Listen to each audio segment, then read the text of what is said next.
السلام علیکم ورحمۃ اللہ وبرکاتہ. کیسے ہیں آپ سب؟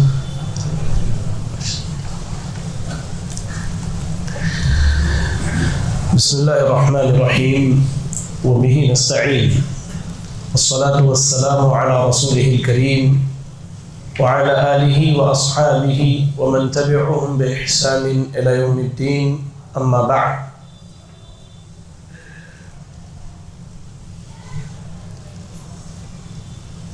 قابل قدر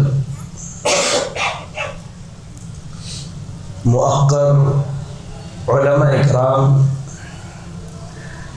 لائق صد احترام بزرگ حضرات، نوجوان ساتھیوں، عزیز بچوں اور میری اسلامی ماؤں اور بہنوں،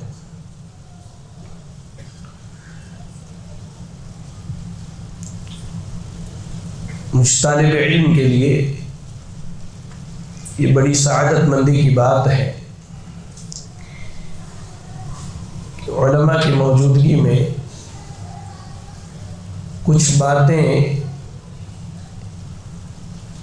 ایک انتہائی اہم موضوع بنت حوا فتنوں کی زد میں کچھ باتیں کہنے کا موقع ملا، اور میں اللہ سے دعا کرتا ہوں کہ اللہ تعالیٰ مجھے حق کہنے اور ہم سب کو حق سن کر عمل کرنے کی توفیق عطا فرمائے، آمین. حاضرین گرامی، اس موضوع کا تعلق صرف خواتین سے نہیں ہے، بلکہ یہاں موجود ہر فرد سے ہے.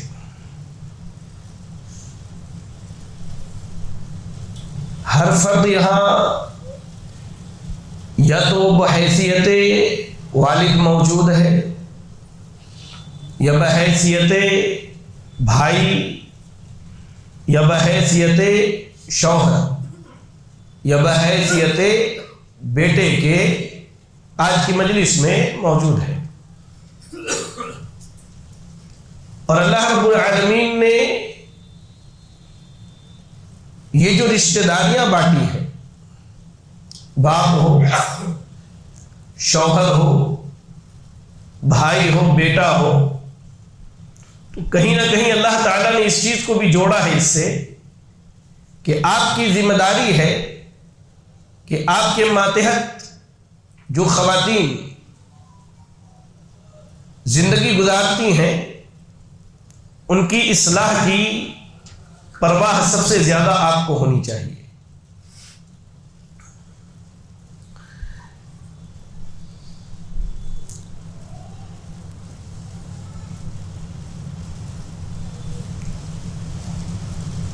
موضوع کو میں نے 2 حصوں میں بانٹا ہے.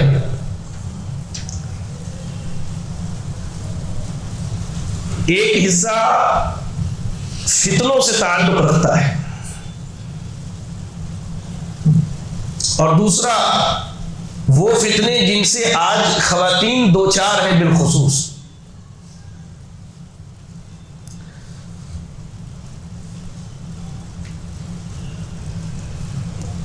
بحیثیت ایک مسلمان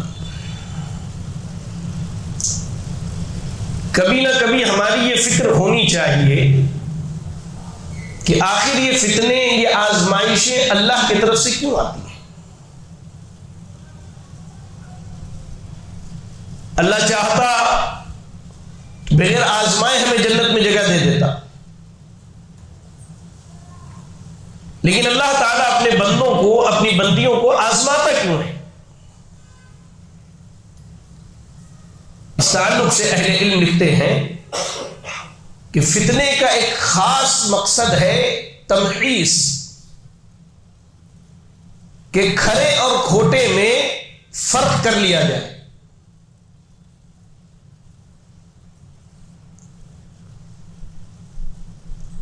اللہ پاک اور صاف کرنا چاہتا ہے بندوں کو، اور اس کے لیے آزمائشوں میں توبہ، استغفار، اللہ سے دعائیں، نماز کی پابندی، قرآن کی تلاوت، ذکر و اذکار، کئی ساری عبادتیں شریعت نے بتلائی ہیں۔ میرے بھائیو، میرے بزرگوں اور میری ماں اور بہنوں، لفظ فتنہ جو ہے قرآن کریم کے اندر کئی معانی پر استعمال ہوا ہے، اور امام راغب الاصبہانی اس کے تعلق سے فرماتے ہیں کہ ادخال الذهب فی النار، آپ سونار کے پاس اتنا سارا سونا لے کے جائیے اور جا کے ان سے کہیے کہ مجھے اس سونے کے زیورات بنوانے ہیں، تو آپ سے جانتے کیا کہے گا؟ اس کی پہلی بات یہ ہوگی کہ پہلے میں اسے آگ پر تپا کے دیکھ لوں خالص کتنا ہے اور کتنے کی ملاوٹ کی گئی ہے۔ وہ اسے آگ پر تپائے گا، پھر آپ کو باخبر کرے گا کہ بھائی آپ جو سونا لے کر آئے تھے اس میں سے صرف 30% جو ہے اوریجنل اصلی ہے، خالص ہے، 70% کی ملاوٹ ہے۔ تو امام راغب اس تعلق سے فرماتے ہیں کہ سونے کو آگ میں ڈالنا تاکہ خالص سونا کھوٹے سے الگ کر دیا جائے، اور یہی فتنے کا در حقیقت اصل معنی بنتا ہے کہ مومن کی زندگی میں آزمائشیں آئیں تاکہ اللہ تعالی ایمان کے سچے دعوے داروں کو اور انہیں جو صرف ایمان کے زبانی دعوے دار ہیں دونوں کو الگ کر دے، اور اس کے بعد اپنے عدل کے مطابق اللہ تعالیٰ دونوں کو بدلے سے نواز دے۔ حاضرین گرامی، فتنوں کا آغاز کب ہوا؟ اس تعلق سے بڑی مشہور حدیث رسول ہے صحیح بخاری کے اندر، سیدنا عمر بن خطاب رضی اللہ تعالی عنہ ایک دن رازدار رسول سیدنا حذیفہ رضی اللہ تعالی عنہ کے پاس آتے ہی ان سے پوچھتے ہیں، یا صحابہ کی مجلس میں آپ نے یہ سوال پوچھا کہ تم میں سے فتنے کے متعلق اللہ کے رسول کی حدیثیں کس کو یاد ہے؟ سیدنا حذیفہ رضی اللہ تعالیٰ عنہ کہتے ہیں میں نے کہا کہ مجھے یاد ہے۔ آپ نے کہا بتائیے کیا ہے وہ حدیث؟ کہا کہ فتنۃ الرجل فی اہلہ و مالہ و ولدہ و جارہ، کہا کہ آدمی کا وہ فتنہ جو اس کے گھر بار، مال و اولاد اور اس کے پڑوسیوں میں ہوتا ہے، اور اس کا کفارہ اس کی نماز ہے، اس کے روزے ہیں، اس کے صدقات و خیرات ہیں۔ سیدنا عمر رضی اللہ تعالیٰ عنہ کہتے ہیں کہ نہیں، میں ان کے بارے میں نہیں پوچھ رہا ہوں، وَلَكِنَّ الْفِتْنَةُ الَّتِي تَمُوجُ كَمَا يَمُوجُ الْبَحْرُ، کہا کہ میں اس فتنے کی بات کر رہا ہوں جو سمندر کے موجوں کی طرح اٹھیں گی۔ اس کے بارے میں صحیح بخاری کی دوسری روایت میں ہے، بادر بالاعمال فتنا کقطع اللیل المظلم، اندھیری تاریک رات کی طرح۔ شہروں میں تو یہ چیز سمجھ میں نہیں آتی ہے، آپ کبھی گاؤں میں جائیں، دیہات میں جائیں، اور جب اندھیری رات ہو آپ کو آپ کے ہاتھ کے آگے، ایک ہاتھ کی آگے کی چیزیں جو موجود ہیں وہ دکھائی نہیں دیتی۔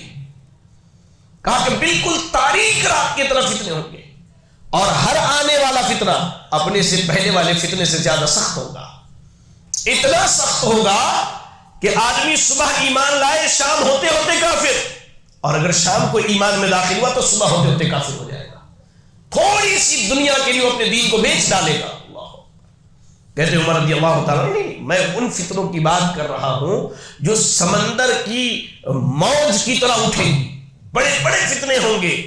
سیدنا حذیفہ رضی اللہ تعالیٰ عنہ نے کہا ان بینک و بینھا بابا مغلقا، کہا کہ اے عمر بن خطاب امیر المومنین سنیے، بے شک آپ کے اور فتنوں کے درمیان ایک بند دروازہ ہے۔ تو سیدنا عمر بن خطاب رضی اللہ تعالیٰ عنہ نے پوچھا کہ یہ دروازہ توڑ دیا جائے گا یا اسے کھولا جائے گا؟ کہا کہ اسے توڑ دیا جائے گا. تو سیدنا عمر رضی اللہ تعالیٰ عنہ نے کہا اِذًا لَا يُغْلَقْ أَبَدًا، جب یہ دروازہ توڑ دیا جائے گا تو اب یہ دوبارہ بند نہیں ہوگا قیامت تک. اللہ اکبر. اب ذرا یہاں میں رک کے آپ کو ایک بات بتاؤں. تابعی ہیں مسروق رحمہ اللہ، وہ کہتے ہیں کہ میں نے صحابی رسول حذیفہ ابن یمان رضی اللہ تعالیٰ عنہ سے پوچھا کہ وہ بندہ کون ہے جسے شریعت نے دروازہ قرار دیا ہے فتنوں کا، کہ اس کے بعد فتنے رونما ہوں گے. کہا کہ وہ عمر ابن خطاب رضی اللہ تعالیٰ عنہ. بعض روایت میں ہے کہ پوچھا کہ کیا سیدنا عمر کو یہ بات معلوم ہے؟ کہا کہ ہاں انہیں یہ بات معلوم ہے.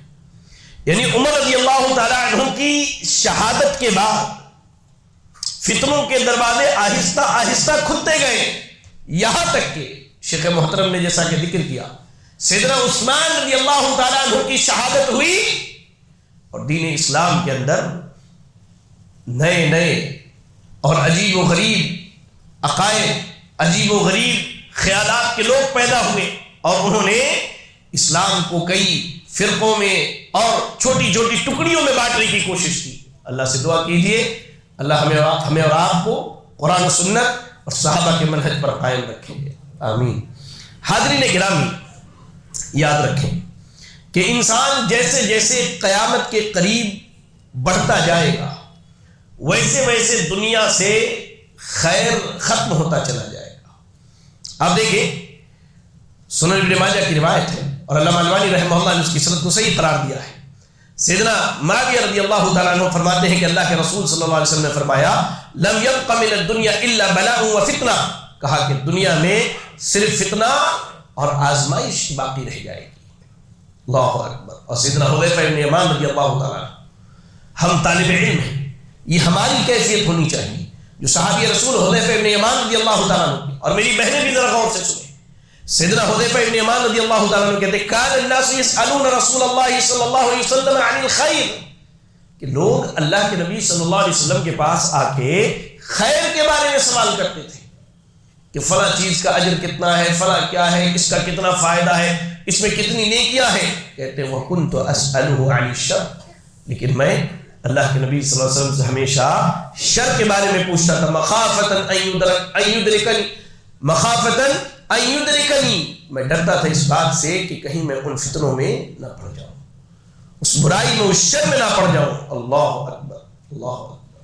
مزید آپ دیکھیں فتنوں کے تعلق سے سیدنا زبیر بن عدی رضی اللہ تعالی عنہ بیان فرماتے ہیں، معذرت سیدنا زبیر بن عدی رحمہ اللہ فرماتے ہیں کہ ہم سیدنا انس بن مالک رضی اللہ تعالی عنہ کے پاس آئے اور ان سے حجاج ابن یوسف کی ظلم و زیادتی کی شکایت کی. ہم نے کیا کہتے ہیں سیدنا انس بن مالک رضی اللہ تعالی عنہ، کہا اس دن آج ہمارے یہاں بھی بڑی بڑی چھوٹی چھوٹی جماعتیں تحریک کے نام پر نوجوانوں کو ورغلاتی ہیں. انجام کیا ہوتا ہے؟ جب یہ نوجوان پولیس کی حراست میں ڈالے جاتے ہیں، ان کے ماں باپ کورٹ کچہری کے چکر لگاتے ہیں، کوئی پوچھنے والا نہیں ہوتا. آپ حیران ہوتے. بنگلور شہر میں ایک بستی ہے، اللہ کے نبی صلی اللہ علیہ وسلم کی گستاخی کی گئی.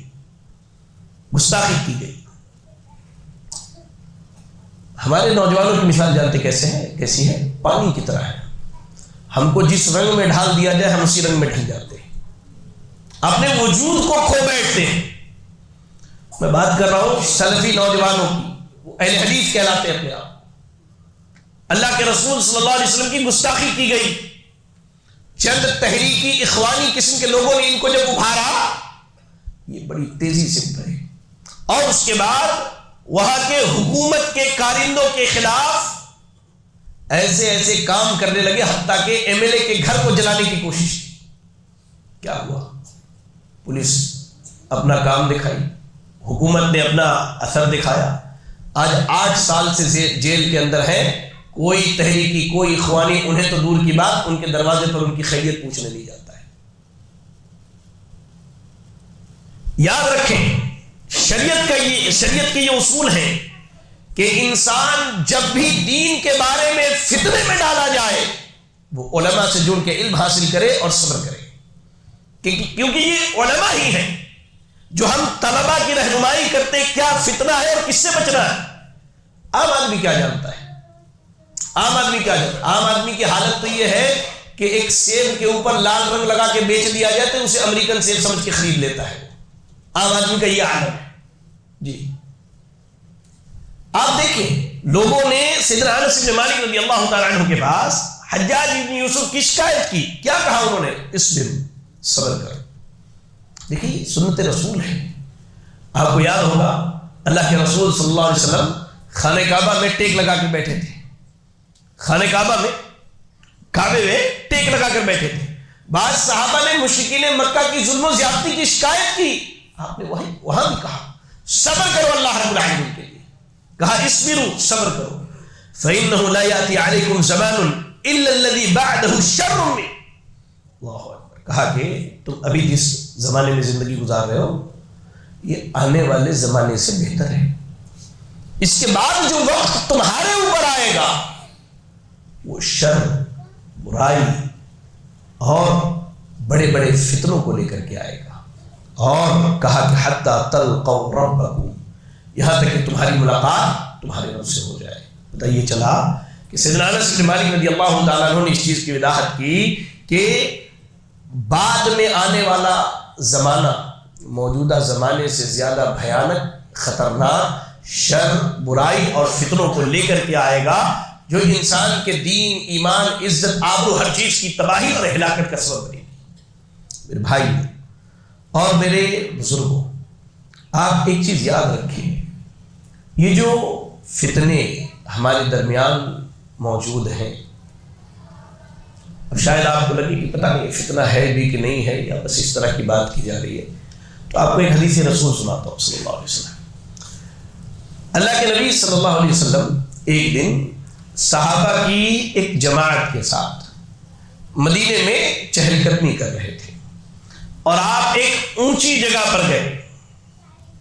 وہاں سے جا کر کے صحابی رسول کہتے ہیں اشرف النبی صلی اللہ علیہ وسلم علی قطم من اقام المدینہ، آپ نے مدینے کی بستی پر جھانک کر کے دیکھا اور کہا انی اری الفتنہ، اے میرے صحابہ میں فتنوں کو دیکھ رہا ہوں۔ جس طرح آسمان سے بارش کے قطرات ایک کے بعد دوسرے برستے ہیں، ویسے ہی تمہارے گھروں پر اللہ کی طرف سے فتنوں کی بارش ہو رہی ہے۔ یہ صحابہ کی بات کی جا رہی ہے جس کو اللہ کے نبی نے خیر القرون میں شمار کیا ہے، جس زمانے کے لوگوں کی اتباع، جن کی راہ پر چلنا ہمارے لیے نجات کا ذریعہ ہے، ان کے زمانے میں کہا جا رہا ہے کہ بارش کے قطرات جیسے برستے ہیں ویسے فتنوں کی بارش ہو رہی ہے۔ آپ ذرا سوچئے کہ ہم اس گئے گزرے زمانے میں جہاں زندگی گزار، جہاں دین و ایمان کا سودا پل بھر میں ہو جاتا ہے، آج فتنوں کی کتنی کثرت ہوگی۔ بھائی اہل علم نے بنیادی طور پر فتنوں کو دو قسموں میں بانٹا ہے، اور وہ بھی قرآن و سنت کے دلائل کی روشنی میں۔ اب ہماری بہنیں ذرا غور سے سنیں، فتنے کی پہلی قسم شہوات کا فتنہ، اور دوسری قسم جو ہے شبہات کا فتنہ ہے۔ میں نے شہوات کو اس لیے پہلے رکھا کہ اس پر تھوڑی باتیں ہو جائے، پھر شبہات پہ میں بات کرتا ہوں۔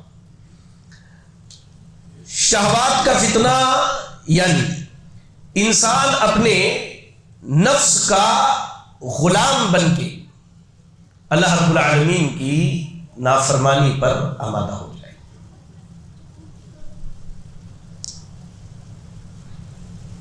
آج ہم میں کا ہر آدمی الا من رحم ربی کہیں نہ کہیں اپنے نفس کا غلام اور اسیر بنا ہوا ہے۔ اس کی بڑی مثال بالخصوص میں خواتین کو کہتا ہوں کہ اس کی بڑی مثال سوشل میڈیا سے اتنا لگاؤ ہو جانا کہ اپنی ذاتی زندگی کو متاثر کر لیتے ہیں۔ میری بہنوں اور میری ماں، آج جن فتنوں نے خواتین کو گھیرا ہے، جن کی زد میں خواتین ہیں، ان میں ایک بڑا فتنہ سوشل میڈیا کا فتنہ ہے۔ اور میں معذرت کے ساتھ، بڑی ہی معذرت کے ساتھ، وہ پہلے زمانے میں ایک چیز مشہور یہ تھا کہ آپ طوائفوں کو دیکھنے کے لیے پیسہ خرچ کر کے ناچ کھانے میں جایا کرتے تھے، ناچنے کی مجلس میں جایا کرتے تھے۔ آج آپ کو کہیں جانے کی ضرورت نہیں ہے، بلاگ کے نام پر، جی بلاگ کے نام پر، انفلوئنسر کے نام پر، آپ دیکھیے مسلم بچیوں کو، اللہ اکبر، میں مسلم بچیوں کی بات کر رہا ہوں، اور بعض تو اللہ کی پناہ نقاب میں، حجاب میں ہونے کے باوجود آپ کو انٹرنیٹ پر ناچتی ہوئی نظر آئیں گی، اور اس کا ذمہ دار ہے کون؟ یہ بیٹھے ہم اور آپ ہیں اس کی ذمہ۔ میں نے کہا اس موضوع کا تعلق ہم اور آپ ذمہ دار ہیں۔ کئی مرتبہ ایسا ہوا، کسی علاقے میں گئے، وہاں کسی بچی کے تعلق سے پتہ چلا کہ بچی اس چیز سے جڑی ہوئی ہے، گھر والوں کو جب سمجھانے کی کوشش کی، گھر والے کہتے ہیں نہیں آپ نہیں مان، آپ ہمارے بیٹی کی ترقی سے آپ کو شاید حسد ہو رہی، جلن میں ہے، اس نے بڑا نام کمایا ہے، اللہ اکبر، اس نے بڑا نام کمایا ہے۔ آپ یاد رکھیں، آپ جس زندگی کو دیکھ کر کے اپنی زندگی کا فیصلہ کر رہی ہیں، وہ زندگی دھوکہ ہے۔ میں کہنا کیا چاہتا ہوں، آپ ٹی وی پر یا تھیٹر میں جا کر کے وہ 3 گھنٹے کی ننگئی اور ننگا ناچ دیکھ کر کے اپنی 30-40 سالہ زندگی کا جو فیصلہ کرتی ہیں، یہ آپ کا سب سے غلط فیصلہ ہے۔ معذرت کے ساتھ، اللہ کے گھر میں ہو، کیا زبان بھی نہیں کھلتی ہے۔ بحالیہ کوئی فلم آئی تھی، میں نام لینا نہیں چاہتا، آپ دیکھیں انٹرنیٹ پر بوال مچا ہوا ہے، مسلم بچیاں نقاب پوش ہو کر کے بچوں کے ہاتھوں میں ہاتھ ڈال کر کے تھیٹر میں بیٹھ کر کے فلمیں دیکھ رہی ہیں۔ یہ سوشل میڈیا جو ہے، میں بالکلی طور پر اس کو برا نہیں کہتا، ہر چیز کا استعمال یہ طے کرتا ہے کہ اس کے اندر اچھائی ہے یا خرابی ہے، اور سوشل میڈیا کی مثال ویسے ہی ہے جیسے اللہ نے شراب کی مثال بیان کی ہے کہ لوگوں کے لیے فائدہ ہے اس میں، لیکن اس کا نقصان اس کے فائدے سے کہیں بڑھ کر کے ہے۔ لیکن اگر سوشل میڈیا کا استعمال شرعی دائرے میں، شرعی حد میں رہ کر کے کیا جائے تو یہ آپ کی اصلاح اور آپ کے آنے والی نسل کی اصلاح کے لیے کافی ہے۔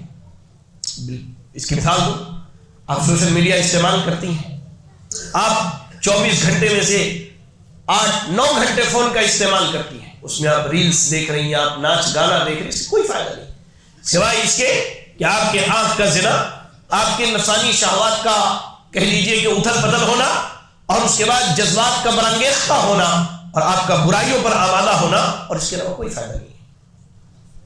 آپ وہیں بیٹھ کر کے اسی سوشل میڈیا پر علماء کے، اہل علم کے دروس سنیے، اس سے علم حاصل کیجئے، یہ آپ کی دنیا اور آخرت کے لیے بڑا فائدہ مند سودا ہے۔ آپ دیکھیں میری بہنوں، آپ یہاں پر ذرا 2-3 باتوں پر غور کریں۔ سب سے پہلی چیز، سوشل میڈیا ہمارے اور آپ کے وقت کی بربادی کا بہت بڑا ذریعہ ہے، اور آپ حیران ہوں گے اور میری بہنیں بھی حیران ہوں گی سن کے کہ سوشل میڈیا کا بہت زیادہ استعمال جو ہے کہیں نہ کہیں ہماری زندگی سے وقت کی اہمیت کو ختم کر دیتا ہے۔ یہ جو وقت ہے یہ گزر جانے کے بعد دوبارہ آپ کی زندگی میں نہیں آنے والا ہے، یہ آپ اس چیز کو سمجھیے، یہ وقت گزر جانے کے بعد دوبارہ آپ کی زندگی میں نہیں آنے والا ہے۔ اللہ کے رسول صلی اللہ علیہ وسلم ارشاد فرماتے ہیں، آپ دیکھیں بخاری سے مسلم کی روایت ہے، عبداللہ ابن عباس رضی اللہ تعالیٰ عنہ حدیث کی راوی ہے، نعمتان مغبون فیہما کثیر من الناس، کہا کہ 2 نعمتیں ایسی ہیں جس کے بارے میں اکثر انسان دھوکے میں پڑا ہوا ہے۔ ایک الصحہ، اللہ نے صحت و تندرستی دی ہے، کیا کہتے ہیں آج توبہ کر لیں گے، کل توبہ کر لیں گے، اس کے بعد کر لیں گے، اس جمعہ سے، اس کے بعد والے جمعہ سے۔ اللہ اکبر، میں عموماً کہتا ہوں اپنی بہنوں سے، اپنی ماؤں سے اور اپنے نوجوانوں سے، آپ کبھی فرصت کے لمحے میں جائیے ان اسپتالوں میں جہاں آپ کی عمر کے بچے اور آپ کی عمر کی بچیاں بیڈ پر پڑے ہیں اور اپنی زندگی کے ایک ایک لمحے کے لیے اللہ سے دعائیں کر رہے ہیں۔ آپ کو اللہ نے صحت دی ہے، آپ اس سے فائدہ نہیں اٹھاتے، آپ اس سے فائدہ نہیں اٹھاتے، آپ سے بڑا خسارہ اٹھانے والا کوئی نہیں ہے۔ اور کہا والفراغ، اللہ نے فرصت کے لمحات دیے، ان لمحات کے ذریعہ اپنی شخصیت کو سدھار کے اپنی آخرت کو بنانا تھا، تو اسے آپ انٹرنیٹ پر برباد کر رہے ہیں۔ میں کہوں شاید میری بات غلط نہ ہو، اللہ اکبر، امام ابن القیم رحمہ اللہ فرماتے ہیں کہ وقت کی بربادی، غور سے سنیں نوجوان بالخصوص، ہماری ماں اور بہنیں بھی سنیں، امام ابن القیم رحمہ اللہ فرماتے ہیں اضاعۃ الوقت اشد من الموت، کہا کہ وقت کی بربادی یہ موت سے زیادہ سخت ہے، موت سے زیادہ سخت ہے، اس لیے کہ آپ مر جائیں گے، دنیا سے چلے جائیں گے، آپ کا معاملہ ختم ہو جائے گا، لیکن اسی دنیا میں زندہ رہ کر وقت کی جب آپ بربادی کرتے ہیں تو آپ اپنا تعلق اللہ سے اور آخرت کی تیاری سے توڑ دیتے ہیں۔ یہ بڑا سنگین معاملہ ہے۔ ہماری بہنیں جن فتنوں میں پڑی ہیں ان میں ایک بڑا فتنہ کیا ہے؟ یہ سوشل میڈیا کا فتنہ ہے، جو ان کی زندگی میں کہہ لیجئے کہ بڑی تباہی لے کر کے آیا ہے۔ آج آپ دیکھیے بڑے بڑے کہہ لیجئے کہ ایپس کے ذریعہ، بڑے بڑے جو ہے پلیٹ فارم سے اسلام کے نام پر ٹی وی سیریلز بنائے جا رہے ہیں۔ آپ حیران ہو گئے شیخ محترم، ایک دن ایک خاتون کا فون آیا، کہتی کہ شیخ میں پاکستانی ڈرامہ دیکھتی ہوں، بڑا اسلامی ڈرامہ ہے۔ میں حیران ہو گیا کہ ٹی وی پر کب سے اسلامی ڈرامہ آنے لگا۔ میں نے اس سے نام پوچھ لیا، میں نے کہا بہن ذرا نام بتاؤ، تھوڑی دیر بعد میں جواب دیتا ہوں۔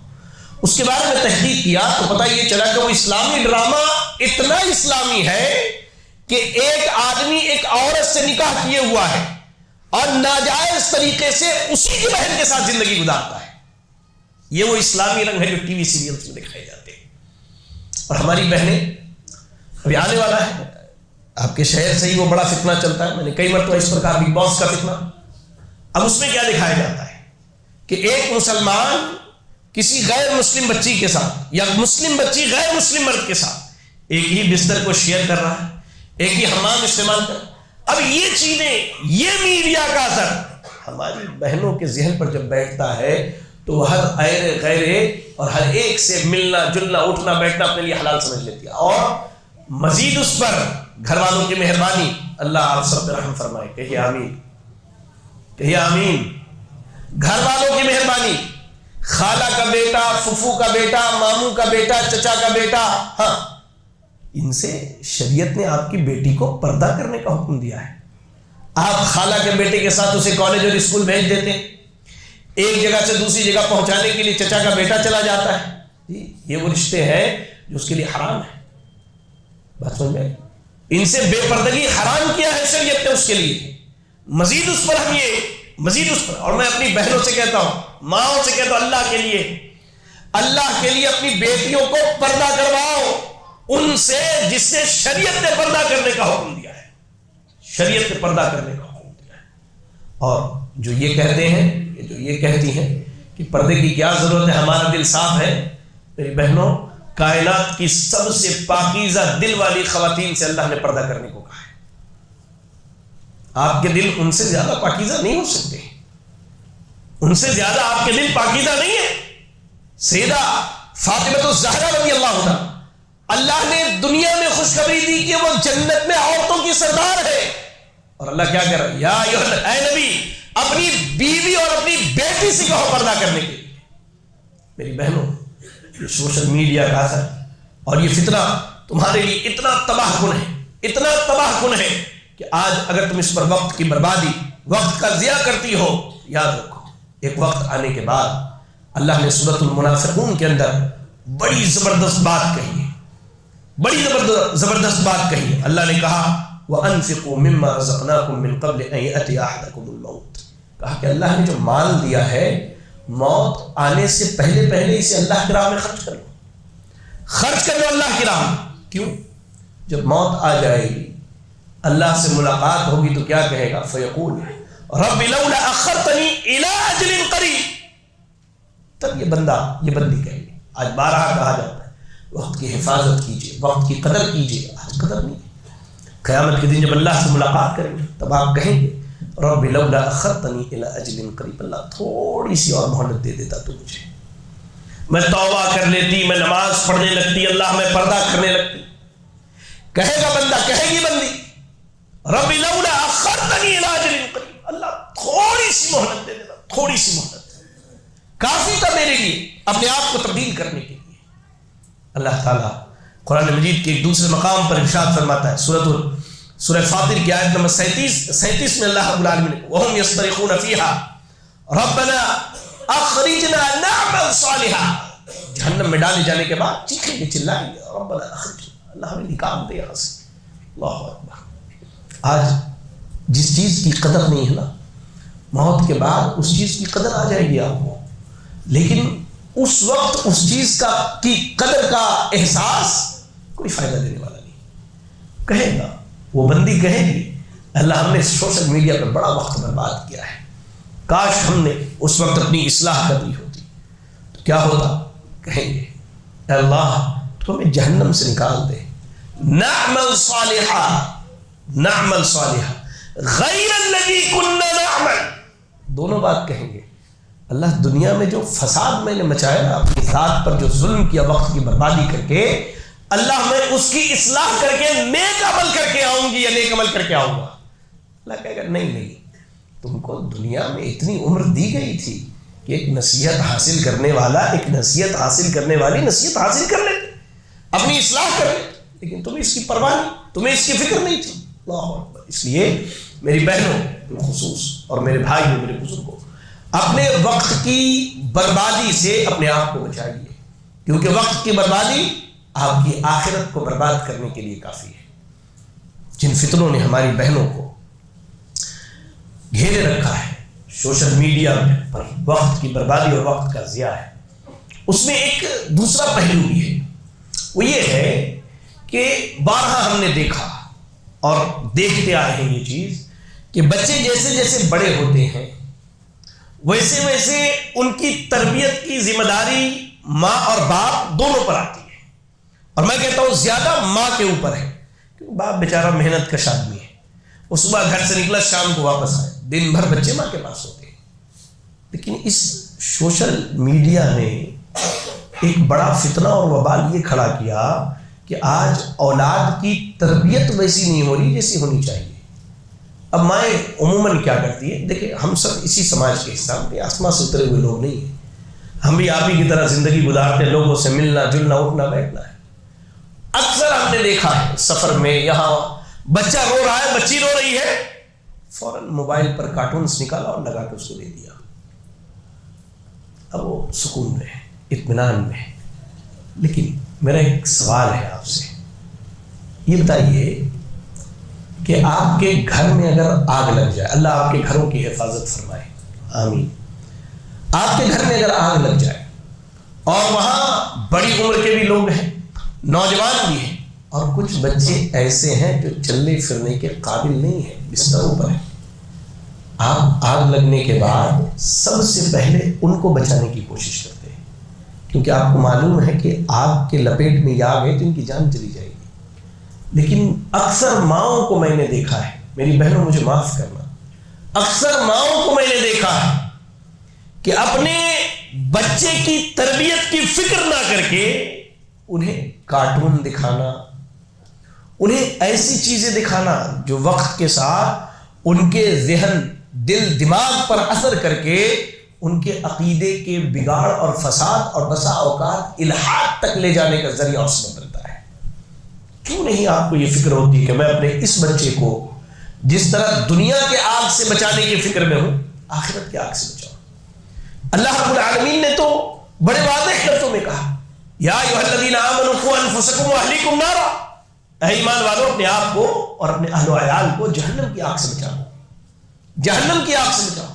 ہم میں کتنے ایسے ہیں جن کی صبح سے لے کر شام تک کم از کم 10 مرتبہ یہ بات ذہن میں آتی ہو کہ میں اپنے بیٹے کو جہنم کی آگ سے کیسے بچاؤں، میں اپنی بیٹی کو جہنم کی آگ سے کیسے بچاؤں۔ اچھا ایک نقطہ اور بات آئی ہے تو کہیں، جہنم کی آگ کی بات آئی ہے، اللہ ہمیں اور آپ کو جہنم سے محفوظ رکھے، آمین۔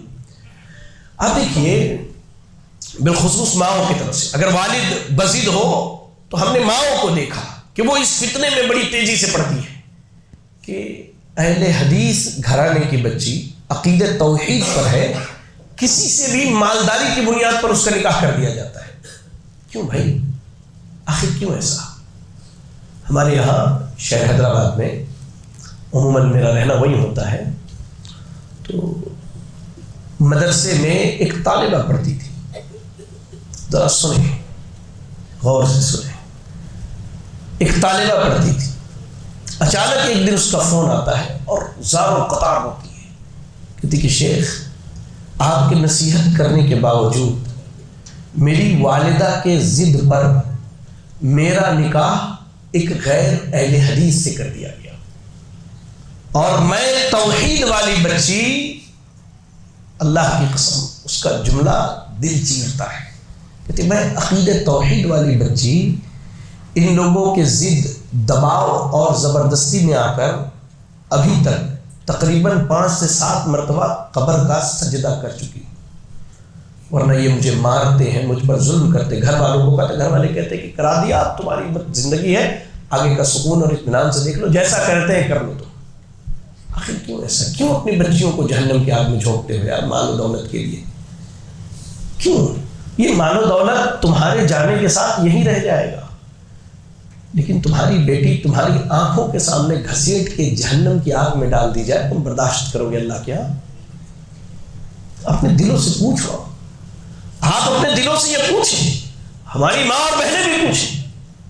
بڑی محنت سے، مشقت سے تعلیم دیا، دین کی تربیت دی، دین سکھایا، لیکن مال کے فتنے نے اتنا حریص اور لالچی بنا دیا کہ اسی بچی کو اٹھا کر کے ایک ایسے شخص کے حوالے کر دیا جاتا ہے جس کے روز کا معمول ہے قبروں پر سجدہ کرنا، قبر والوں سے دعائیں مانگنا.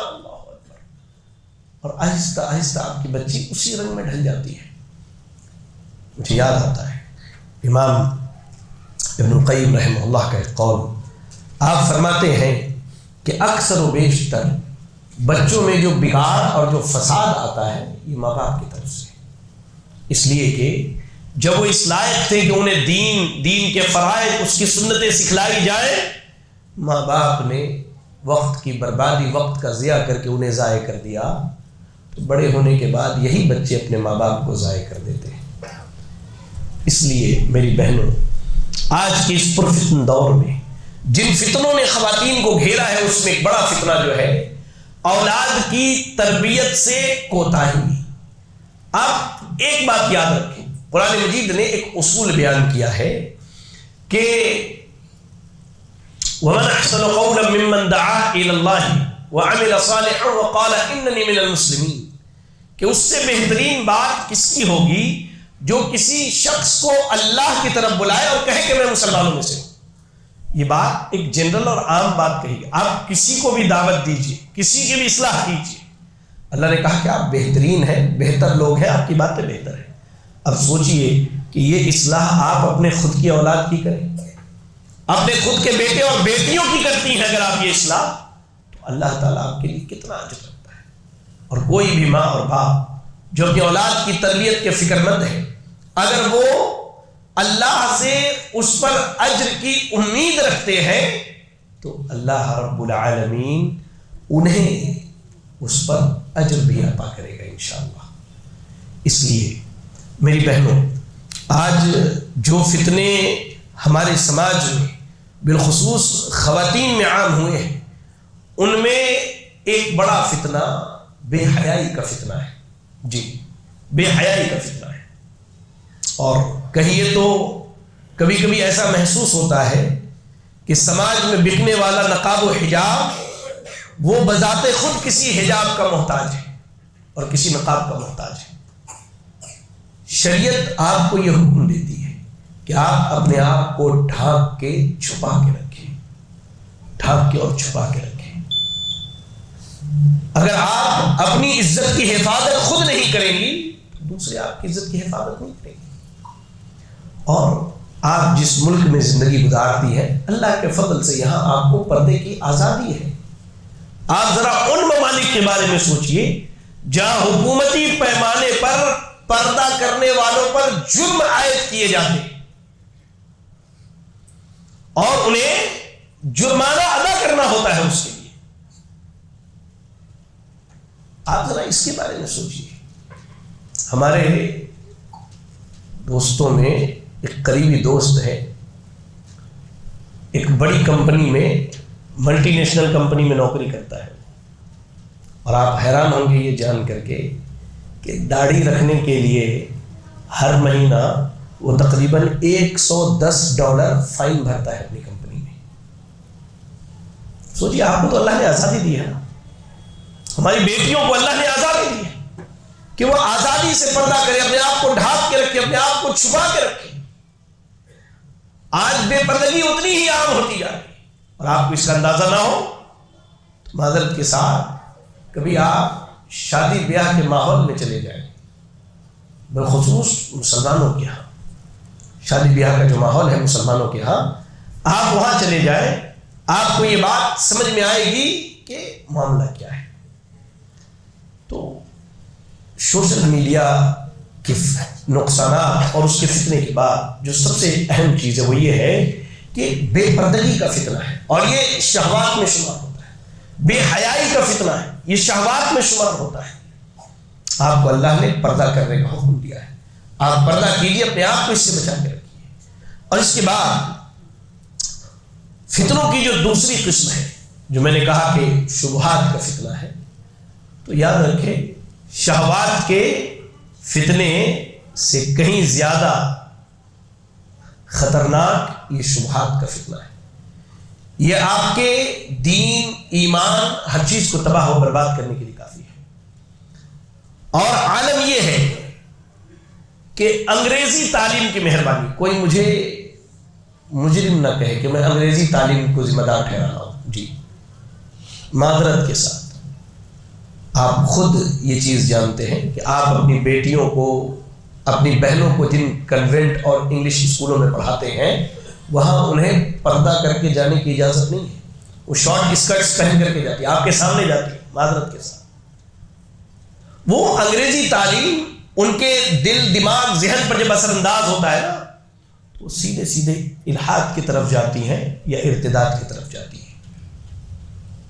اور دوسرے لفظوں میں کہیے تو اکثر و بیشتر مسلم بچیاں آج دینی تعلیم نہ ہونے کی وجہ سے ارتداد کے فتنے میں پڑی ہوئی ہیں, اور وہ ایسا ارتداد کہ اللہ کی پناہ غیر مسلموں سے شادیاں کر کے باضابطہ ان کے ساتھ زندگی گزار رہی ہیں, غیر مسلموں سے شادیاں کر کے.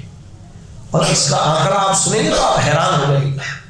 ایک سال میں 20-25 ہزار مسلم بچیاں, تاکہ میرے پاس تو حیدرآباد کے شہر کا پورا ڈاٹا موجود ہے, باضابطہ پہلے والا نام اور تبدیل کیے گئے نام کے بعد مسلم بچیوں کا ڈاٹا میرے پاس کسی نے بھیجا تھا. اتنی بچیاں ایک سال میں غیروں سے شادیاں کر کے زندگی گزار رہی ہیں. یہ ایک بہت بڑا فتنہ ہے جس کا انسداد, جس کا قلع قما صرف اور صرف شرعی علم کے ذریعہ ہو سکتا ہے, اور کسی چیز کے ذریعہ نہیں ہو سکتا. جب تک بچوں کے دلوں میں اور بچیوں کے دلوں میں, میری بہنیں یاد رکھیں, آپ اللہ کا خوف, اللہ کی خشیت نہ بٹھائیں گے, ان کے سامنے اللہ کا تعارف نہ کرائیں گی, وہ صحیح عقیدے اور منہج کو نہ جانیں گی, وہ شبہات کے فتنے میں پڑتی رہیں گی. اور شبہات کے فتنوں میں ایک چیز تو یہ ہے کہ ارتداد کا فتنہ, کہ یہ جو ہے ارتداد کی راہ اختیار کرے. اور یہاں بھی میں کہوں تو سوشل میڈیا کے پلیٹ فارم پر مسلمان بچوں کے نام سے آئی ڈیز بنا کر کے غیر مسلم بچے ہماری بہنوں کو اغوا کر رہے ہیں. جی, ان کی عزت, ان کی آبرو تار تار کرنے کے بعد بہیمانہ اور ظالمانہ طور پر انہیں قتل کر دیا جاتا ہے. یاد رکھیں, شریعت یہ کہتی ہے کہ من یرتد منکم عن دینہ فیمت وہو کافر, جو آدمی دین سے مرتد ہو جائے وہ کافر ہے, وہ کافر ہے, وہ کافر ہے. اس لیے اپنی بیٹیوں کی حفاظت کیجیے, اپنی بیٹیوں کو بچائیے اس چیز سے. اور ایک آخری بات اسی کی کڑی ہے وہ کہ آپ کوشش کیجئے کہ اپنی بیٹیوں کو جتنا زیادہ سے زیادہ ہو سکے دینی تعلیم سے جوڑیے، کیونکہ امام مالک رحمہ اللہ کا بڑا مشہور قول ہے کہ اس امت کے اخیر میں آنے والوں کی اصلاح انہی چیزوں کے ذریعہ ہو سکتی ہے جس کے ذریعہ اصلاح پہلے لوگوں کی ہوئی ہے، اور پہلے لوگوں کی اصلاح قرآن و سنت اور صحابہ کے منہج اور اس کی تعلیم کے ذریعہ ہوئی۔ اپنی بیٹیوں کو، اپنی بہنوں کو، اپنی ماؤں کو آپ درس میں آتے ہیں انہیں لے کے آئیے، جمعہ کے خطبے کے لیے آتے ہیں لے کر کے آئیے، آپ ان کے لیے خصوصی تعلیم کا اہتمام کیجیے، آپ سوچ لیجئے، یہ فکر بنا لیجئے کہ اسے کیسے بھی کر کے مجھے جہنم کے آگ سے بچانا ہے، جیسے میں دنیا کے آگ سے بچانے کی کوشش کرتا ہوں۔ یہ کچھ ٹوٹی پھوٹی باتیں ہیں، اس میں جو بھی خیر ہے وہ اللہ کی طرف سے ہے، اور جو بھی کمی نفس اور شر ہے وہ میرے نفس کی خرابی اور شیطان کے شر سے ہے، جس سے میں اللہ کی پناہ میں آتا ہوں۔ اللہ تعالیٰ کہی گئی باتوں پر ہم تمام کو عمل کرنے کی توفیق عطا فرمائے۔ آمین وآخر دعوانا الحمدللہ رب العالمین۔